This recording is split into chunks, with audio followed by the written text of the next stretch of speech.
Creativity appears in many different ways, not just music. Or so you could be a really good business person, and that's your form of creativity.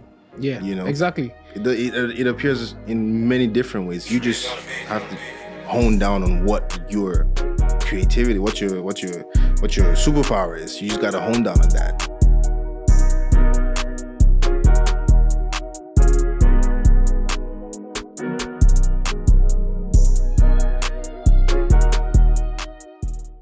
Yeah, so you been in Canada how long? 8 years. Yeah, yeah, 8 years. Just completed 8 years this August. This August is 8 years, Yeah. And you came from Africa, right? Came from Namibia. I'm originally born in Nigeria. I lived in Nigeria until I was 12 years old. I was born in Benin City, Edo State, Nigeria. Look it up. Wait, is that where the door of no return is? Was that? The door, you never heard of the door of no return? The door of No. I think that's in Ghana. No, there's one in Nigeria too. There's one in Nigeria too. Yeah, there's one in Nigeria I too. didn't know about that. Yeah, no. I'm from the Benin Kingdom, so we have like one of the oldest dynasties in history, as old as the British, until they came and, yeah, they basically stole Yeah, for sure. yeah, you know how it goes. They did what it did. Yeah, they did what they did. Yeah, you know how it did. goes. Yeah. Yeah. Oh, so, did Yeah. you go to boarding school too? No, I didn't. Oh. I went to yeah, just normal school, man. I went to so in Nigeria we have GSS 1. We have primary, then after primary, then so grade 8. I think grade 7 is GSS 1 in Nigeria. So I did I stayed in Nigeria until GSS 2, which is grade 8. Oh. Right, and then I moved to during this was I think 2004. I was GSS 2, which is grade 8, and then my mom got a job in Namibia, which is like Namibia is like a country right above South Africa. So if you go down South Africa, you know South Africa is at the bottom of Africa. Namibia is on the left side, just on top of South Africa. It has like it literally looks like this. Yeah. Yeah. So yeah, I lived there. I lived in Namibia for 10 years, and then I moved to Canada in 2015. Yeah, I've been in Canada ever since. Yeah. So like living there, did you feel like the effects of the apartheid and that kind of stuff, or was it calm up there? Namibia is calm, man. Namibia is calm. Like the people there are just chill. They don't even want to leave their country. It's good roads, constant electricity, and I was coming from Nigeria where the lights are on like this, and then it's gone. Oh, yeah. And then 2 weeks later, maybe if That's like the Caribbean, bro. if maybe 2 weeks later you might get the lights back. When the lights come back, people celebrate in the street. And sometimes you can look over the street and there's lights over there. You don't have lights, and the guys there are celebrating. Yeah, the bro. lights here. And you're like in your house. Why don't we have light? You know what I'm saying, right? Yeah. And then was that? I remember like when I was younger and they had the blackout in New York. I don't know if you remember that. I probably won't remember that. Yeah, but so there was a blackout in New York, bro. Yeah. And I remember it was so weird for me because I had my cousin in New York at the time. Right. And it was so weird for me being in Trinidad, and it was like, when me not blackout, it's like, oh yeah, they don't have electricity. It's like, it's not a normal thing. That's not a normal thing. It's like, oh no, you have to understand that they always have electricity there, and now they don't have none, and it's a blackout. Yeah. You know? But to me, it was something normal, right? Because we would always lose Used power, to that, lose water. Right. You know, we have tanks that you had to fill up and that kind of stuff. So Right. yeah, so yeah. It was hilarious. When I think London has had a couple of those blackouts recently. I think sometime this year they've had a couple of those, and there's just no electricity for like I think maybe a whole day or something. It's only ever happened like twice since I've been in Canada. With the winds. Yeah, exactly. You know? And I remember my girlfriend. She's like almost panicking, like there's no. I'm like, it almost felt like nostalgia. Yeah, same. I felt like I was already used to this. I was like, oh Same. snap! Right, like the best feeling is is electricity going, and then you trying to sleep on your car seat because it's so hot, and then you could just hear your fan coming on when the electricity comes back. Yep. You could hear a fan and the whole place just goes cool, bro. Right. You know, right. and then you could actually fall asleep and stuff. But it's different here because here they're not used to not having water. Like we would have to walk to the spring for water. Yeah, I had to use what they call this jerry cans, these big ones, and I'll get it. We had a wheelbarrow. This was when I was like 9, 10 years old, and that was just when I decided to gain enough strength to actually pick up wheelbarrows with jerry cans filled with water, Yeah. and I'll put like 4 of them in the wheelbarrow, and would go down the street, go fetch water from the borehole. You got to pay to fetch water. Oh, Yeah, no, you gotta pay to fetch water. We had springs and shit, bro. Oh, we you was in had Africa. springs? We was in an island. Oh, okay. We was in an okay. island. So we had springs, we had waterfalls, but you would go there for water and to be, but like, I don't know if you read the Bible, but the Bible speaks about darkness, right? Right. And it speaks about darkness being so dark that you could feel the darkness. And that's how it was for us, bro. And being like the youngest at the time, everyone would just be like, okay, if you want to go full water or wait until I pee, and they'll be like, yo, Papa Boa. In Trinidad, there's this ghost, a guy he's half man, half donkey. They'll be like, Papa Boa, and they will run. And they will leave me, bro, and I will fall, scrape up my knees. My grandmom, she's dead now, but my grandmom will like give all of them licks, like beat all of them. Oh, wow. Because they'll be like, why you leave the youngest? Why you leave Vaughn to do that? All my knees all bloody and stuff, but you know, it was different and it's experience, right? But yeah, man, humble beginnings, you know. so like in I didn't even want to try to butcher the name of the country. Namibia. So Namibia. Namibia. Yeah, in Namibia. You could just say Namib. Yeah, in the country, yeah, And Nigeria. So Nigeria, Namibia. Yeah. So, but in the country, like it didn't have no color caste system like South Africa. No, it was there, but I think there were just more black people in Namibia. Because the same people that colonized South Africa, the Boers, they're the same people that colonized Namibia. Okay. Right. So they had the same colonizers. Okay. Right. All right. So it was there. I mean, till today, the Boers still own about 70% of the land in Namibia. Right. So like, this is the stuff they colonized from. Yeah. You know, Yes. and Namibia only got their independence in 1990. 1990. While South Africa got theirs in 1994. Well, South Africa was a different so that ball game. Right? South Africa was a different beast there because the people actually had to take power back. They didn't have a choice, you know. Yeah, South Africa. Like I read a lot about the apartheid and that kind of stuff and the kind of things that they put the people through. Yeah. And I know that it was like apparently they sent scouts to all the different countries that was racist at the time to learn the system. Then they came back and they used all the systems to make one big system. And that's where they had the class system. And you could graduate from black to colored. And you could graduate from colored to white.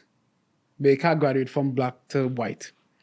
You know, like I mean, I don't know about that. I don't know if that's happened in South Africa. Maybe it did. I don't know, but I don't think that was the case in Namibia. No, I don't know about Namibia, but I know in South Africa, because South Africa was the whole class system. It was different, you know. So you could be colored and get stopped in a white area and then have your white license. Oh, okay, the different passes, Exactly, like some you have a certain. pass. Oh yeah. Certain people, if you're black, you're not allowed to go to the white area. No. Segregation, all that stuff. Exactly. Yeah. And then like all the black places, the what do you call them? The ghettos. I can't remember. They have a name for them. Shanty towns. No, there's a different. There's a next difference? name too. Yeah, the next name. But I know it's still a shanty town, but they will build them in like a straight line, right? So that if they ever get out of place, so it was a straight line, and 2 entrances, right? And it was like they had like armies at the borders for the entrance. But the reason why they build them in a straight line is so that if they ever get out of hand, they could send one napalm. One One airstrike to get rid of all of them.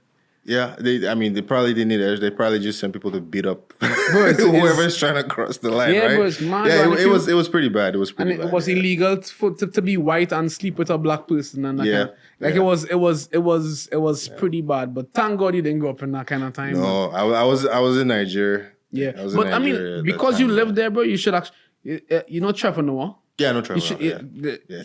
That's how I know, because I read his book. But you should read his book. Okay. It's actually bro. cool. I knew about Trevor Noah when he just started to get popular. This was like, I think I was in grade 12. Yeah. Yeah, in Namibia, that's when, I remember when we used to like go, back then we didn't really have Netflix or all this. No. I didn't even have access to internet like that, to be honest. So we'd go, when you meet somebody who has access to the internet, and he's downloaded all the movies, including the new Trevor Noah episodes and all Like that. people stand and walk in front of the camera and that kind of thing. Right. And then yes, exactly. Yeah. Those ones too, yeah. And then you just copy the movies and you copy series from people, and that's how I used to watch. That's how I found out about Trevor Noah. Yeah. This is like probably 2009 maybe. Yeah. No, you should read this book. It's actually really good. It's actually insightful.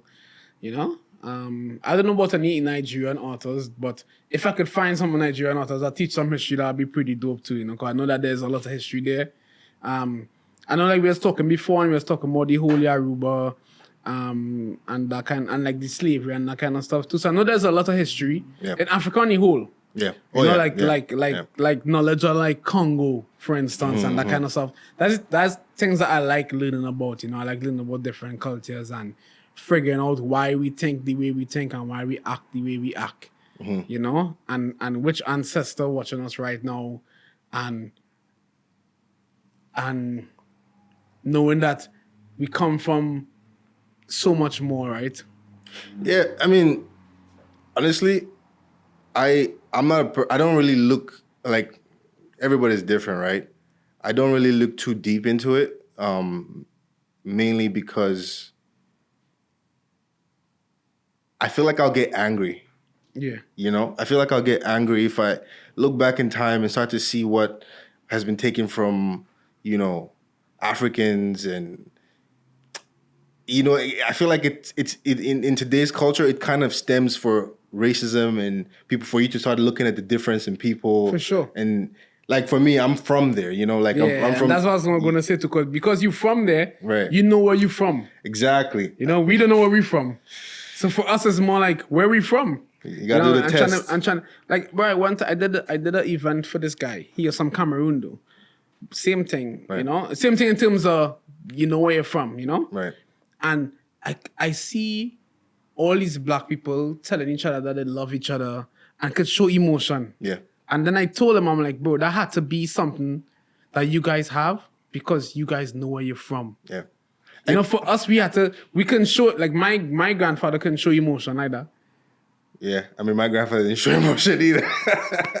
My grandfather did not show emotion. I don't remember my grandfather being all lovey and all that. You know, my grandfathers, they were hardcore, man. Although they didn't beat me though, you know. My grandmothers were the ones that beat me, but yeah. I get beat from everybody. Everybody took turns. Everybody who older than me in my life, I get beat from. You know, I was that guy back in the day. You know, I was the one to beat when you had something. When they wanted to beat something. Yeah, when you just feel frustrated. Okay, Vaughn, come here. I mean, I was pretty mischievous, bro. And like my daughter now, she's the same way, bro. My mom always told me that I'll get a kid like me, and now I get a daughter like me. Just that. And she has my face, and sometimes she says something that's rude, bro, but it's funny, and I don't know if to laugh. Oh, it's a discipline. Or if to discipline her, bro. You know, like sometimes, a lot of the times, I have to be around the corner laughing. It's like me and Christy will be like laughing, bro. And then I have to go back to the door and get serious. Yeah. You know, but she didn't know, just like dying laughing, bro. Like she says some funny things sometimes that just like straight rude. Yeah. But she is who I am, you know, and is and like, you understand. You understand. Yeah, I understand. So I know how much to punish her. Yeah. And I know what to say to her, you know? Yeah. Like sometimes people will say something and I'll be like, yo, never. Like for instance, if she comes in here right now and she's being mischievous and everyone thinks she's being mischievous, I would never discipline her. I would never. How so? I would never be the one to go against her in a crowd. Oh, okay. Never. So you discipline her in private. I'll be like, yo, let me go and take a talk. Okay. You know? Yeah. But I would never let you guys know that I discipline her. Right. Because it's something that I know. It's something for me when I was a kid, my mother never do, and I think it helped me a lot. Oh yeah. Okay. You know, because she was the person who everybody would be like, oh, he's this. she'd be like, no, you don't know him, you know. And when I go out, she'd be like, yo, that was pretty messed up what you do. You know, you should have never kicked your grandfather. Right. That's what you were doing, bro. Damn. That's why you got beat up. You were kicking your grandpa? Yo, no. My grandfather one time, my mom bought this scooter, and I'm used to ride through the house. Right. And one time my grandfather was riding a scooter and he fell. And he was old and we laughed, bro. I laughed. You all did yourself helping him out. You guys. Oh, you bro, guys I were laughed, laughing. bro. But my mom after she talked to me and that kind of stuff. But nonetheless, bro, like I know how to discipline her. Yeah. And it's just because of my experience with being that kid, it helped me a lot with who she is, you Yeah. know? Yeah. And how far and how much pressure she could take. Mm-hmm. But she's that kid that I'm not scared for in the real world. Mm. You know, because she don't play, bro.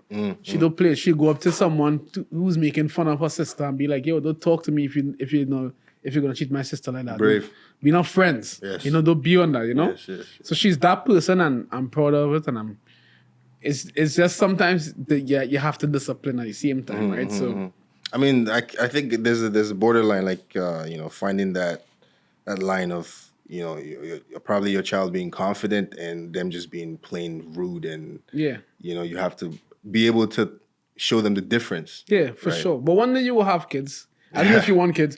but I want kids. Yeah, so one day you will have kids and then you will see how different it is, bro. Like, you know, like seeing yourself in someone. Right. And when they act up and you're like, wow. You know, like it's a different vibe.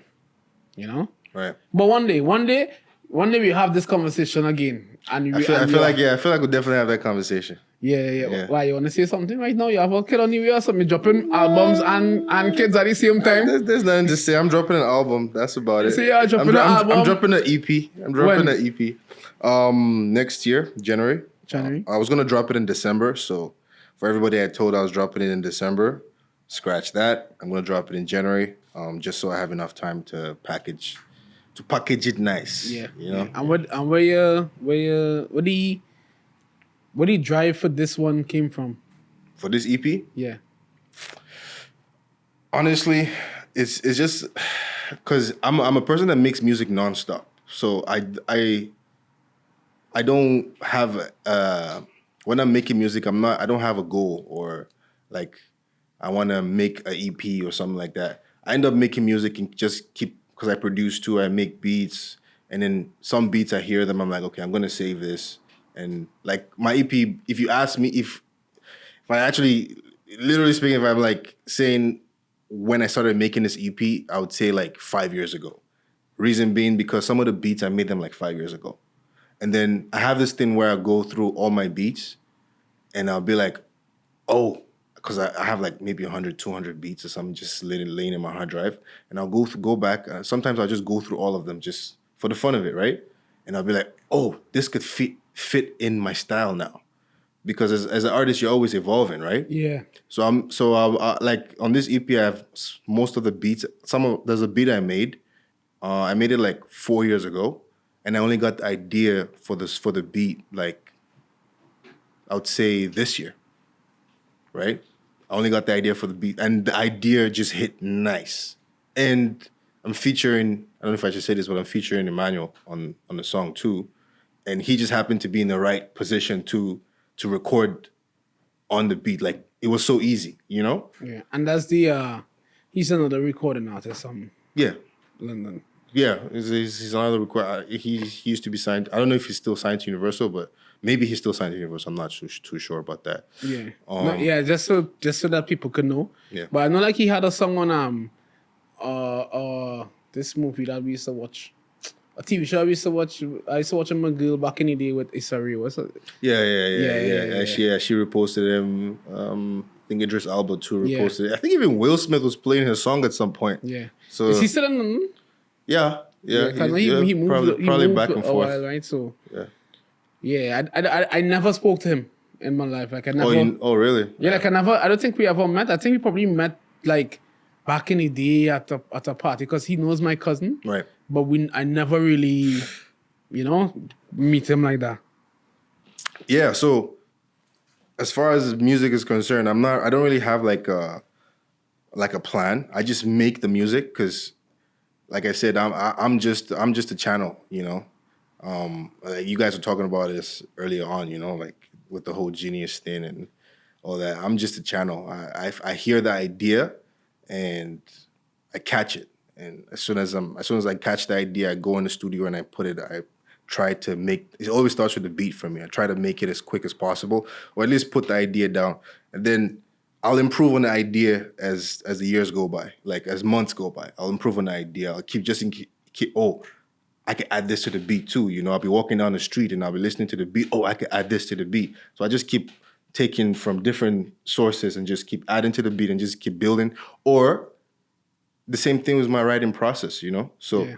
so when I make music, I just make it just until I feel like, okay, I have the final product. This is I like this. I like it like this, you know? So yeah, this EP, I've been making it for a long time. And my next EP, after this EP drops, is going to be the same thing. I have beats that I've made from 6 years ago. I'm probably going to put on my next EP, you know? And it's like, there's no time limit to this.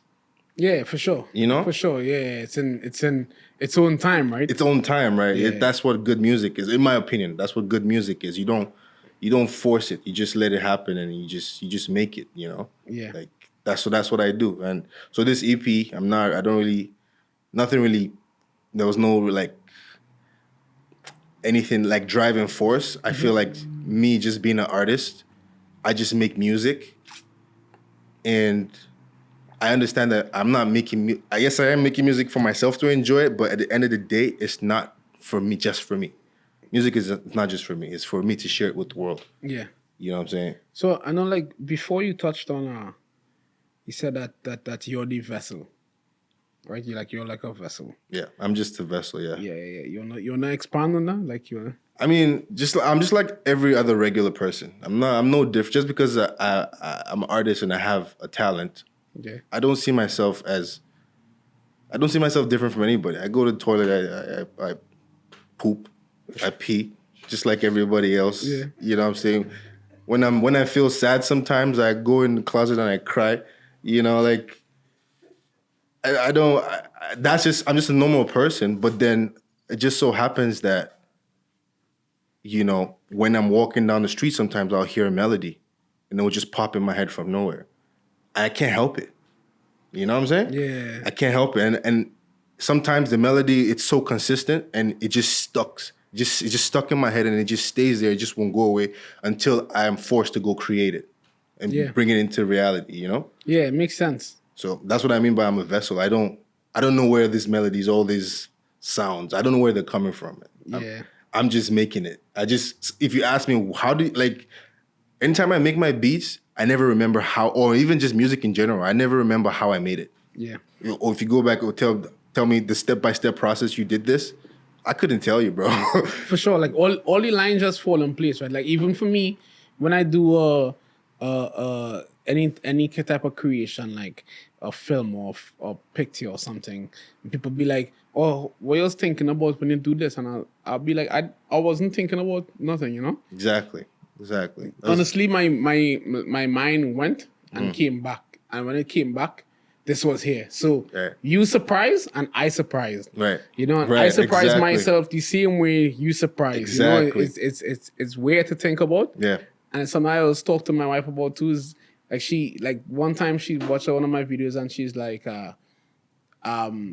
every time you do a video, you still surprise me, you know, and it's weird. And I told her, I'm like, every time I do a video, I surprise myself first, you know? Right. Like I see it and I'm like, wait, what was I thinking? I just exactly. You know, like right? what was right. I? Why? How come I get to catch this in this moment? You know, and it's weird, and it's just how creativity does work a lot of the time. You know, and as we was talking about, it's like it doesn't come from you, and that's why. You know, is we could say, oh, we geniuses. Yeah. You know, but it's not really a right thing to say only because it comes from a higher energy, Yes. you know, a higher power. I see it as waves, like ideas, right? I see a melody is like they're always like flowing by. They're always passing by. And then you just choose which ones you want to catch, or it chooses it appears for you. Like you don't even choose it; it's just there. You know. Yeah. That's why you get some ideas. Like for me personally, I'll get some ideas, and I just can't get it out of my head until I create it. Whereas there's some ideas I get them and they're so good, and if I don't record the idea right there on the spot, it's gone. Yeah. And I remember the next day I'll be like, that idea was so good. Why didn't I put it down? You have to. You know what I'm saying? I'm like, why didn't I put it down? That idea was so good.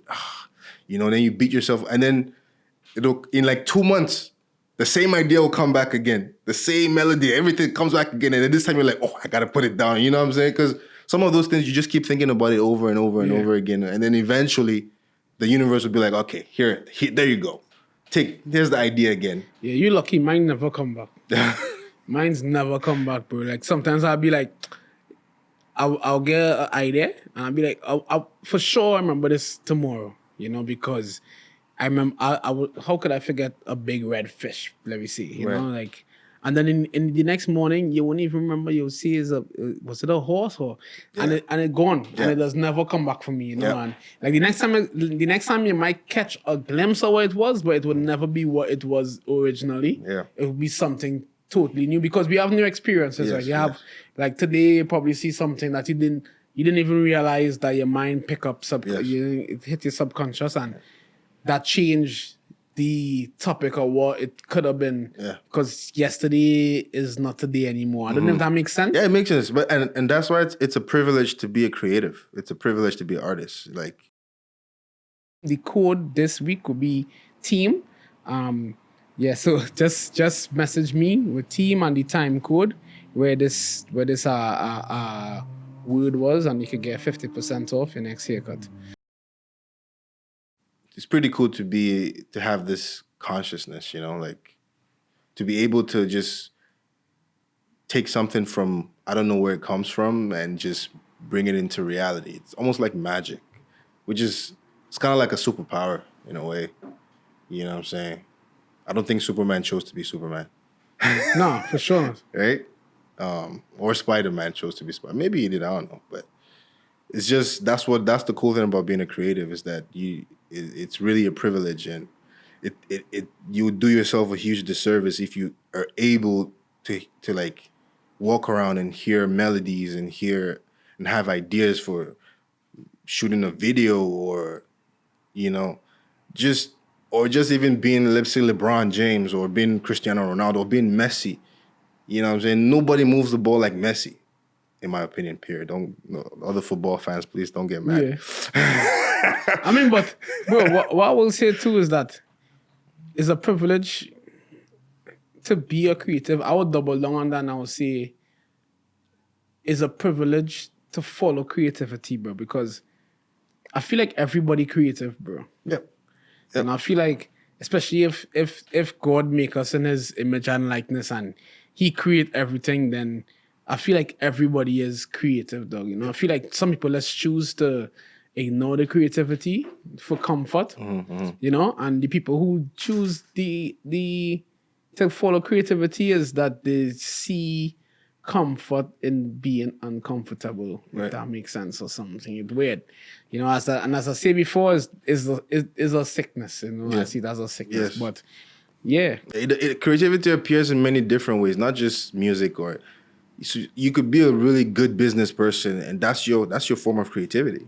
Yeah, you know, exactly. It appears in many different ways. You just have to hone down on what your creativity, what your superpower is. You just got to hone down on that, like, and figure it out. You know, I believe everybody on earth has a superpower. Everybody has that creativity spirit in them. Everybody has it, and I feel not everybody has the privilege of figuring it out or you know, finding out what it is.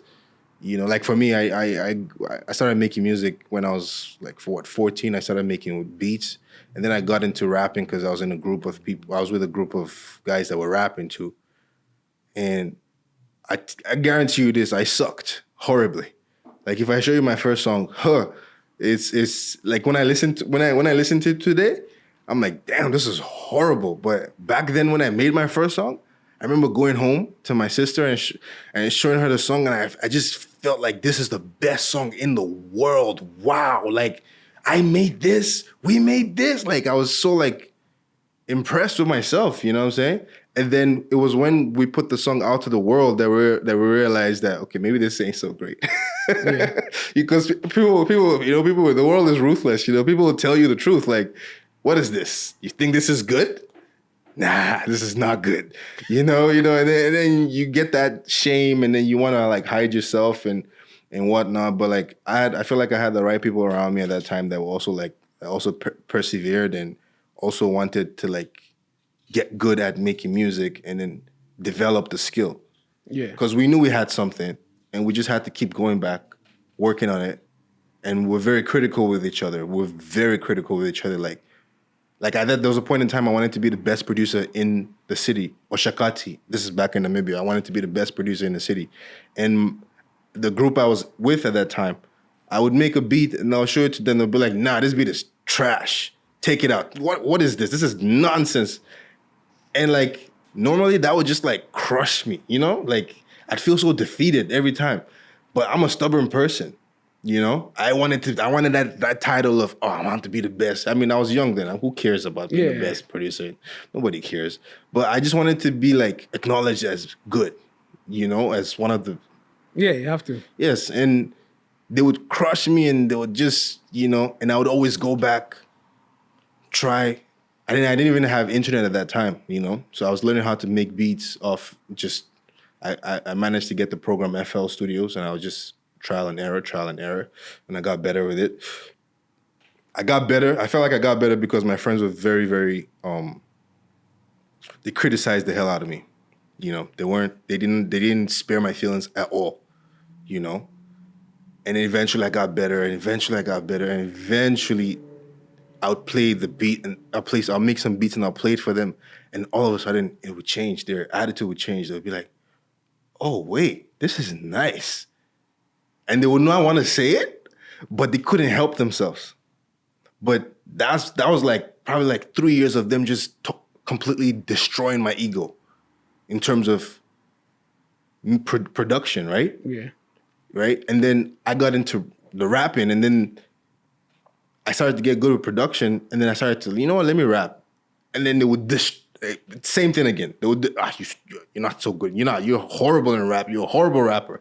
The other two guys in the group, they were really good rappers. At least they were better rappers than me at that time. And they would just, you need to work on this. You need to work on that. You need to, And like I said, I'm stubborn. If you tell me I can't do it, that's like, okay, all right, cool. Watch this. That's my attitude, right? So I would always go back and at that time I used to be into T.I., Eminem, 50, all these guys. I was really into these guys, and I'd go listen to how they're flowing, the punchlines and all these things, and I'd be like, okay, you know what? Let me go back and at least try and emulate these guys the best way that I can, but it's not them, it's still me. And just like that, a couple years later again, I remember this, one of my closest friends, my childhood's closest friend, DV8, shout out to DV8. He was one of my biggest critics. Like, I remember eventually, like, this was when I was still in high school, and then I skipped cities and we moved to the capital of Namibia, Windhoek, and I was working with totally different artists at this time period, and I made this one song. It was like a rap song. I made this one song, and I knew the song was pretty good. This was one of my best rap verses I ever wrote. And the beat too was nice and everything. And the song was just really nice. And I played the song for DV8 eventually. He didn't say anything at that. Then he came back like a month or 2 months later, and he told me, he's like, bro, that song, I listened to that song over and over again, bro. And I actually want you to teach me how you created that verse, because the verse was so good. Bro, when he told me this, bro, that changed my mindset, bro. I was like, damn, these were the guys that used to like destroy my ego completely. Now this guy's telling me, bro, you've really improved to a point where I want to learn from you. Wow, that I don't know, that awoken something in me that I was like, you know what, this music thing, maybe I could really get good at this, And yeah, I just kept with it, That was probably like 6 years into music. Yeah. 6 years after. Yeah, 6 years after. like 6 years into music, developing, getting my ego getting beat down over and over and over again, and me just keep going back to work at it because I know I have something. I feel like I have something. I'm just going off a feeling. You know what I'm saying? And back at it, to a point I got this guy's approval. And then when I got this guy's approval, I'm like, okay, there's something I could work on here. And yeah, man, I think during that period, it kind of molded me to made me also criticize myself musically too. Because every time I make music now, I hear their voices. Is this good? This sucks. So that's what I tell myself now. No, this sucks. You know, I need to do better. I need to go back. So now when I'm making music, I don't even put a time on it until if I have an idea. Yes, I keep making it better and better and better. But that could hold you back though. That can hold you back. Not unless you have quantity. If you have 50 songs that you're working on simultaneously around the same period, you know, and then you have 20 songs that that are good, and you know that you've been working on them and they're good.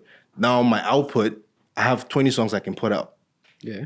Because I've been working on a bunch of songs at the same period, you know? I've been working on a bunch of songs in the same period. So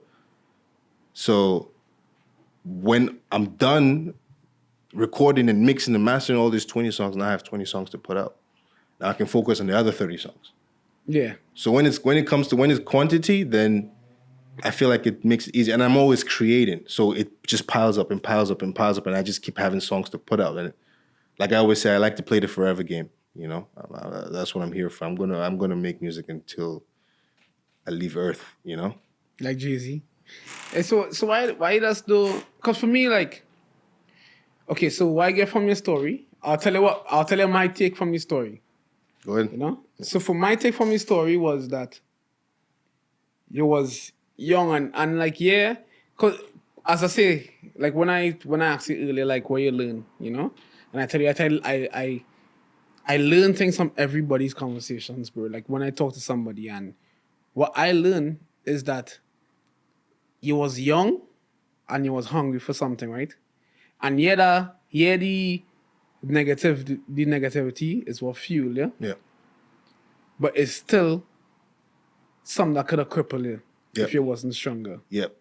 Which to me is still a negative, you know, because it's okay, for instance, if I create something, right, and then I go on a show my mother or Jason or something, they'll be I see where you was going with it, but it's not clear. So now I just don't like to hear that. No, but the thing is that you have solution. So me telling you, oh, this is trash, that's not helping you. But if I say, yo, it's good and I can see what you're trying to do, but I don't know what you're trying to say really. Mm-hmm. Now you have so to me, for somebody to criticize you, they have to have a solution.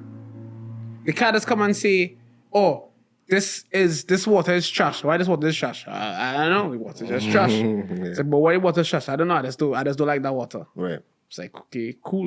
You know, but if you come and say, oh, this water is trash, why? It have a little tangy taste. Mm-hmm. And you're like, oh, so okay. And you know what to go fix. Exactly. Right. You know, so now you know because that same person who was criticizing you, right, come back and ask you for lessons. Yeah. You know, so it's they know that he had something, but it reached to the point where he had no choice. Yeah. But to ask. So it took him 2 months to come back and ask for that help. Yeah. Because for that 2 months, he was dying inside. He was probably pondering man, how did he get so good at how did he overlap? I feel in a way it's so you look at the outcome, and that's good because you in the situation, and it's good to look at the brighter picture. Right. But for me here in this story, I'll be like, this guy had some pretty bad friends growing up, bro. What kind of friends? What kind of friends would that tell this guy he's trash? Because no, in your mind, you're you know, when I do something, I hear their voice, you know, and it could I know that you create a lot, you know, and you create a lot, but it could still be paralyzing, bro, because you're this song could be a good song, but in your mind you think it's not good because you think that's what they will say, you know. But at the end of the day, you was young and they were young, you know, and for them it was you in their eyes will always be solo. Right. Yeah, and that's the thing with when you're trying to be something bigger than the shell that you're in. You know, like imagine if every time you see a butterfly, you say, "Oh, he's a cocoon." Oh, you see that caterpillar? You know, you'd be like, "Yo, why you keep trying to keep me in that shell?" You know, that Right, right. as I far from that shell, bro, you know. But they will always see you as Dan. They'll call you by your first name I mean, they'll call you by the name that you used to go by back then and wherever, right? But it's a lesson on both sides, and the lesson is you have to see the bigger picture, you know, and you need criticism, you know. But at the same time, what's the good that you could get out of I think it made me ease up to criticism now. Now I actually seek criticism. And when I make songs, I want to show it to people just to get opinions, you know? Yeah, for sure. To hear what people have to say. And also, the world is bigger than myself. You know what I'm saying? I'm not just in this world by myself. And, you know, at the end of the day, I want people to listen to my music and actually enjoy it and like it. So when I make music, because of the criticism I got from my friends, that made me better. Now, my take on it is actually going out there to seek for criticism, because I know somebody might have something that I could possibly add to this new music that I have that could make it better. For sure. You know? So For sure. So I'm writing. It kind of made me also numb it kind of made me also numb to having my ego hurt. Like it definitely when I say I hear my friends' voices, it's more of a humbling thought. Yeah. You know, that no matter how good you are, there's always gonna be somebody that's slightly better than you. For sure. You know what I'm saying, right? For sure, there was somebody. But you have to tell yourself you're dope. Oh yeah, absolutely, Yeah, absolutely. If you're dope, you're dope. You don't need no criticism. You know, if you think a song dope, put a song on. You know, I tell musicians this because like comedians have it, bro. Like comedians, like watch a comedian's grind, bro, and see what comedians do, bro. They will try one thing and it won't work, and then they'll try it and until they get that joke down to the perfect joke. Right. So for them, it's more like how we could get this to be perfect, right? They don't, and if they think it good, they will carry it out and they will think it good and they will hold on to that, right? You know, but because to me, if you dope, dog. If you dope, you dope. You know, No, that self-confidence definitely is always there. Like it's my music has definitely put a certain type of confidence inside of me that nobody can take away from me. Yeah. I in my head, I am the sickest artist in the world. right. In my head, nobody's better than me. And you are. That's how you're supposed to think. You know what I'm saying, right? I'm a humble person, and I don't need to always show that I'm the best at all times. But in my head, anywhere I go, in my head, anywhere, like I always know that I'm definitely the sickest here. Like even when I hear artists that I'm like, oh my God, this artist is amazing. I like, whew, but I'm still better though. Yeah. You know, like that doesn't waver me. But I feel like everything I've been through in my life has put me in a very humble space where I can take people's opinion in. I criticize myself. At the same time, I don't care. You know what I'm saying? Your opinion is cool, but I've also built that experience over 10,000 hours, putting so much time into music, listening to so many different things, and knowing what sucks, knowing what's good and what's bad. Yeah. You know, I've put in so much time into it that just a Jack and Jill can just come down the street and tell me, hey, Dad, nah, man. You know what I'm saying? I have that discernment to understand when something is good and something is bad. Yeah. You know? And at the same time, I've also been privileged to work with guys like Cruff, Jag, and, you know, Universal. We've worked in camps and all that stuff and seen how many creatives put ideas together and also helped me understand that, because before that I used to do a lot of music by myself. I get opinions here and there, but mostly it was surrounded by mostly myself. Like, I didn't really used to like, I didn't really care about putting people in, but I realized when you work together with Yeah, people, yeah, let's have a good team, oh bro. man, when you work together with people, it makes the music so much better. Like, Yeah, you have to have a good team. so much better, so much Yeah, better. have a good team. And you gotta understand, like a lot of artists gotta. I had to go through that to understand. Okay, yeah, So that's team. All right. Yeah. So as we close, because I know we run out of time right now. Tell us, who is Solo? Like, who is Solo Whitey? Who is he? Like, what does he think about? What's his fears? What's his what? I don't know. What you want to say? Who is Solo Whitey? Like, what you want people to know about you that people don't know? hey, do you want to know? Can I say my real name here? Yeah, this Yeah? is your platform, So bro. so This is your platform. there's Solo YT and there's Solomon, right? I'm Solomon. You're talking to Solomon right now. I like, some people think it's weird for me to separate the two, alter egos. Solo YT. Solo YT is an alter ego. Solomon is me.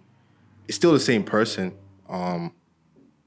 but Solo YT is the person when I'm about to record, when I'm making a beat, when I'm going on stage, when I'm performing. That's Solo YT. That's that's the artist. Solo YT is the artist, and it's a brand. I'm building it. I've been working on this brand for a long time. I keep working on it just because it's fun. Why not, right? Yeah, for sure. And Solomon is just me. I'm just like anybody else. Like, no, nothing. I aspire to to be successful at what I do, and just be a good human being, Yeah, overall. just shine a light. Yeah, I want to be able to take care of my family, you know. Yeah, nothing really special. Like, I honestly just want to take care of my family, and live a good life and be happy, and just live a peaceful life. I just want to be peaceful. Like, Yeah. no stress. Like, I mean, this is life. Life is up and down. No, for sure, bro. Life is It's a roller coaster. a roller coaster, but I would say life is a bearish stock. I would say that. Bearish stuck. Yeah. Emphasize. Life is. I wouldn't say bearish. Life is, yeah, a bearish stock for sure.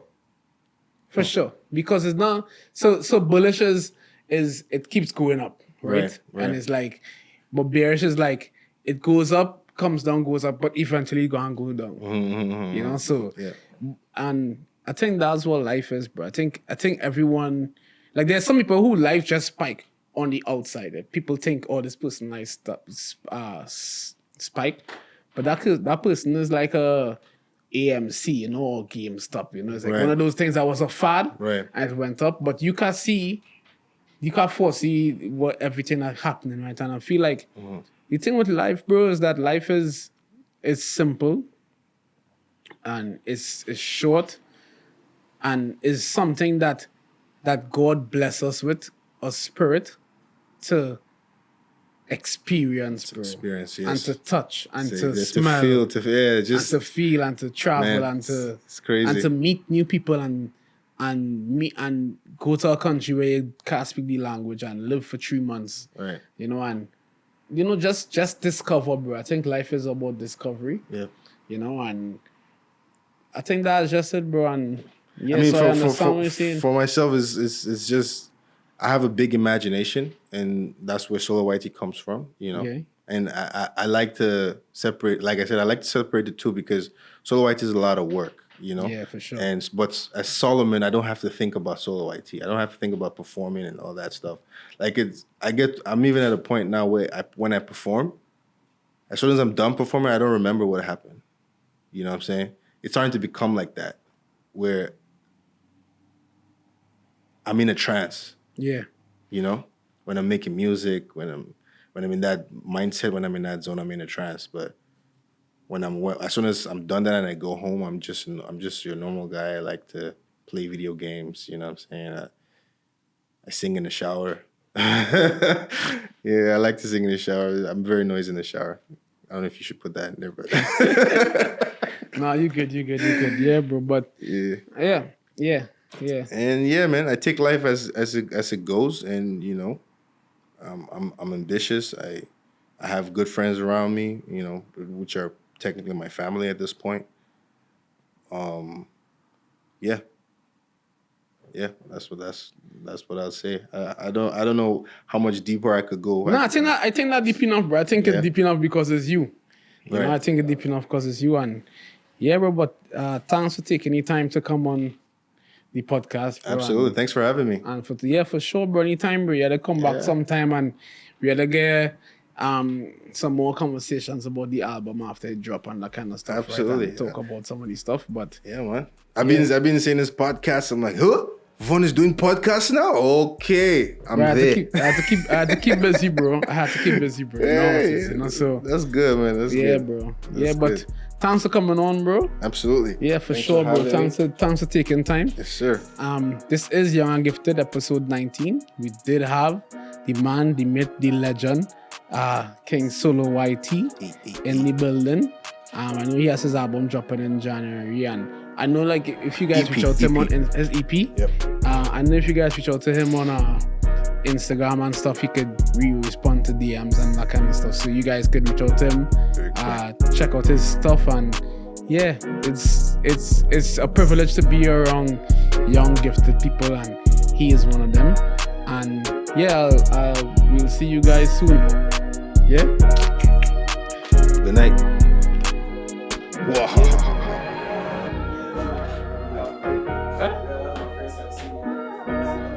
Yeah.